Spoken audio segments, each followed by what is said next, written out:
नमस्कार. आज मी उन्हाळा स्पेशल चटपटीत जिभेचं चव वाढवणारं आणि पोटाला थंडावा देणारं गुळापासून पौष्टिक कैरीचं पन्हं बनवलं. सर्वात आधी 2 तोतापुरी कैऱ्या स्वच्छ धुवून कुकरच्या डब्यात ठेवून पाणी घालून कुकरमध्ये ठेवून 3 शिट्ट्या करून घेतल्या. कुकर गार झाल्यावर कैऱ्या पाण्यातून गाळून ताटात काढून घेतल्या. साल काढून घेतले. साल काढून झाल्यावर चमच्याने सर्व गर काढून मोजून घेतला. एका मिक्सरच्या भांड्यात 1 वाटी कैरीचा गर घेतला. इथे मी तोतापुरी कैरी घेतली, ती जास्त आंबट नसते म्हणून 1 वाटी गरासाठी पाऊण वाटी गूळ घेतला. गूळ तुम्ही तुमच्या आवडीनुसार कमी जास्त करू शकता. नंतर त्यामध्ये पाव चमचा जिरं, 2 वेलची, चवीपुरते मीठ घालून मिक्सरला फिरवून घेतले.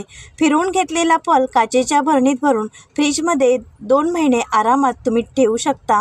जेव्हा पन्हं बनवायचं असेल तेव्हा ग्लासमध्ये बर्फाचे तुकडे, आवडीनुसार कैरीचा पल आणि पाणी घालून ढवळायचे. अगदी चुटकीसरशी 2 मिनिटात चटपटीत कैरीचं पन्हं तयार. धन्यवाद.